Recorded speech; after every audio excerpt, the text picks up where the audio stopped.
This tank climbing over a book, tiny motor.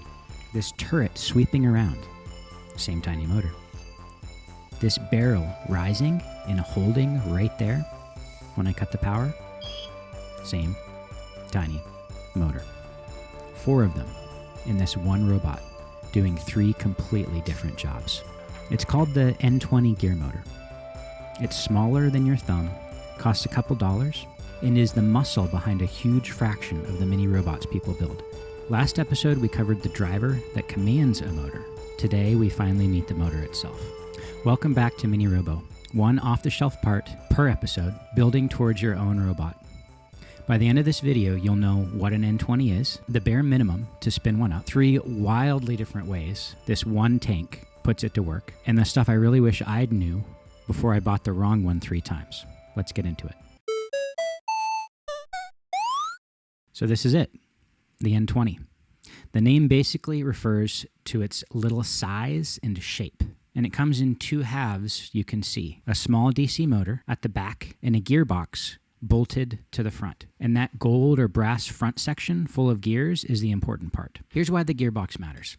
A bare little DC motor spins crazy fast, but has almost no muscle. Touch the shaft and it stalls. Useless for moving a robot. The gearbox trades that wasted speed for torque. It gears the motor down. So the output shaft turns slower, but with way more force. That trade is what lets a thumb-sized motor push a whole tank around. Bare minimum to use one. First, that gearing is summed up as the gear ratio. And what you actually shot for is the resulting RPM, revolutions per minute. A low RPM, N20, like a 100 RPM, is slow but strong. Great for climbers and heavy bots. A high RPM one, like 300 plus, is fast but has less push. Great for zippy little racers. Pick the RPM for the job. Second, the wiring is dead simple. 2 wires. And there's no right or wrong way around. Swap them and the motor just spins the other direction. That's it. Third, and this is why last episode existed, you do not connect those 2 wires to your ESP32. A motor pulls far too much current and creates electrical noise. A microcontroller pin can't handle it. The 2 motor wires go to a motor driver, like a DRV8833. The battery powers the driver, and the ESP32 just sends control signals. Brain to driver, driver to motor. This tank runs 4 motors off of just 2 DRV8833s. Fourth, the output shaft is usually a D shape, round with 1 flat side. That flat is so a wheel or gear locks on instead of spinning loose. And it means you have to buy or print parts made for the N20 D shaft. Pick your RPM, 2 wires into a driver, grab D-shaft wheels, and your robot can drive. But drive is only the beginning. Watch what this one tank does with 4 of them. 3 jobs, 1 motor. Here's my favorite thing about this build. 4 identical looking N20s. 3 completely different machines. Same motor every time. The only thing that changes is what's bolted to the shaft. Job 1, raw drive. 2 N20s sit in the hall, and each one has a tread sprocket pressed directly into the D-shaft. No extra parts. The gearbox already did the hard work of making the shaft slow and strong. So the sprocket just has to hang on. And because there's 1 motor per side, steering is free. Run both forward and it drives. Run them the opposite direction and it spins in place. That's skid steer. A tank turns with 0 steering parts, just 2 motors disagreeing. Job 2, gear it down again. The third N20 stands upright in the hall with a tiny 11-tooth pinion on its shaft. And that pinion meshes with a 55-tooth ring gear, printed right into the base of the turret. 11 into 55. Every 5 turns of the motor is 1 turn of the turret, a 5-to-1 reduction, on top of the gearbox that's already inside. Slower, stronger, smoother. Perfect for swinging a heavy turret gently. And that's the lesson. The gearbox inside the N20 is just a ratio. And you can keep adding ratio outside of it with printed parts. The motor doesn't care. Job 3, turn rotation into a straight line. The 4th N20 doesn't have a D shaft at all.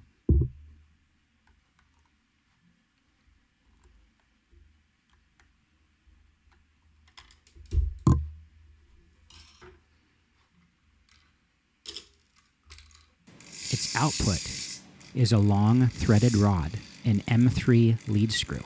A nut rides along that shaft as it spins, and the nut pushes the barrel's tail up and down. Rotation in, straight line motion out. That's a linear actuator from the same $2 motor. And here's the magic trick from the intro. The screw's thread is so shallow that the barrel physically cannot turn it backwards. The mechanism only works motor to barrel, never barrel to motor. It's called self-locking. A lead screw is a one-way gear. You get brakes for free. One motor, wheels make it a drivetrain. A pinion makes it a geared turntable. A lead screw makes it a linear actuator. That's why the N20 is the mini robot motor. You're not really choosing a motor. You're choosing a transmission. And the N20 will drive whatever you pick. Small motors like these were perfected for a huge world of consumer gadgets and toys. Battery-powered toys, little cameras, electric locks, phone buzzers, the bits that move car mirrors and vents, billions of products, each needing a cheap, small motor with a bit of muscle. That demand pushed manufacturers, a lot of them in China, to make tiny gear motors incredibly cheap and incredibly consistent. Over time, the N20 form factor settled into a kind of unofficial standard, a common size, a common mounting pattern, a common shaft. And just like with servos, that standardization is the magic, because once a shape is standard, an ecosystem grows around it.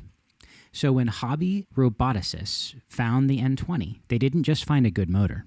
They found a whole world of matching parts. Mounts you can buy or 3D print, wheels sized for the D shaft, lead screw versions like the one aiming the barrel, even versions with encoders stuck on the back so your robot can count exactly how far it's driven. One little motor, endless compatible accessories. The N20 isn't the most powerful motor in the world. It dominates mini robots because it's cheap, tiny, strong enough, and surrounded by an ecosystem that just fits. What I wish I knew. Okay, the lessons I paid for. 1, and I generally bought the wrong motor 3 times. Choose your RPM deliberately. A super fast N20 looks exciting, but it's weak. A super slow one is strong, but crawls. For a typical little rover, a middle ground RPM is the sweet spot. 2, the shaft is a specific size in that D shape. 3, never leave a motor stalled, meaning powered, but physically jammed or unable to turn. A stalled DC motor pulls maximum current and turns it all into heat. It'll get hot, smell bad, and burn out. If the tank noses into a wall and the treads can't turn, get it off full power. And geared down motors are strong enough to wreck their own robot. On this tank, the only thing stopping the barrel from driving down into the hull is a physical hard stop. And that self-locking screw would happily crush the deck's furniture before it even stalled. So put a software limit on anything that can drive into itself. Don't count on it just bottoming out. And never pin a blocked motor at 100%. 4, tell the tank's 2 tread motors full speed and it will not drive straight. It drifts to one side. No 2 cheap motors are exactly matched. For casual bots, you just trim one motor's speed in code until it tracks straight. For precision, that's what the encoder version is for. It measures each side and lets the code keep them in sync. Knowing that early saves a lot of headache. So that's the N20 gear motor.